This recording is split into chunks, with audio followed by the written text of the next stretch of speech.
Nakatikim din ng panlalait ang aktres na si Labi po nung nagsisimula pa lang siya sa showbiz sa edad na 15. Pero wala naman na narinig noong may mall show siya sa SM North EDSA dahil ang una niyang karir ay ang pagiging mga awit bago umarte sa harap ng kamera. Ang madalas naging komento sa kanya ay ang kayumanggi pala ang anak ni FJ at maganda. Sa kabila ng mga papuri sa kanya noon ay may mga naririnig naman daw siyang hindi yan sisikat. Nagbabalik alaala si Lobby sa ginanap na contract signing niya sa ikalawang taon bilang SCD Skincare Depot endorser kasama ang CEO na si Miss Gracie M. Angeles na ginanap sa Seda Hotel, Vertis North nitong Martes ng tanghali. Ali Lovey, I remember before when I was starting I was told I'm gonna share it na lang that I was never gonna make it because I was dark skin. I was never gonna make it because I don't have boobs. I'm flat-chested. At nag-stick sa akin yun kasi hindi ako nagpatalo sa ganong comment alang aktres.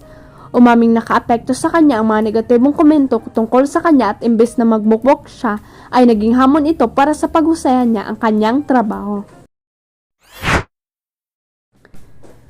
Kinagiliwan ng netizens ang video ni Gabby Garcia na nag-ala beauty queen ang aktres at nagkunwaring pasok sa top 50 ng Miss Universe Philippines. Hudyat na ba ito ng pagsali niya sa beauty pageant? Sa kanyang Instagram reel na papanood din sa Chika Minute Report ni Nelson Canlas. Sa 24 oras nitong Miyerkules, makikita si Gabby na tila in her beauty pageant era. Suot ang isang red swimsuit na may kasamang sarong, isang national costume, at isang sparkle na emerald green na evening gown. Dahil dito maraming netizens ang napahangas sa kanyang IG reels.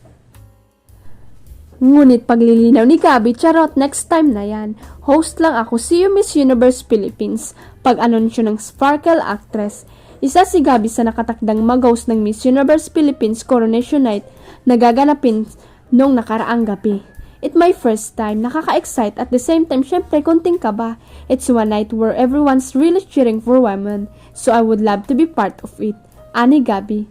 Maliban sa mala beauty queen niyang video, may pasilip din si Gabby ng kanyang royal sal kasama ang kanyang co-host na sina Tim Yap at Miss Universe 2022 Arboni Gabriel. Huwag kalimutang i-click ang subscribe button at i-ring ang notification bell para sa latest at legit chika updates.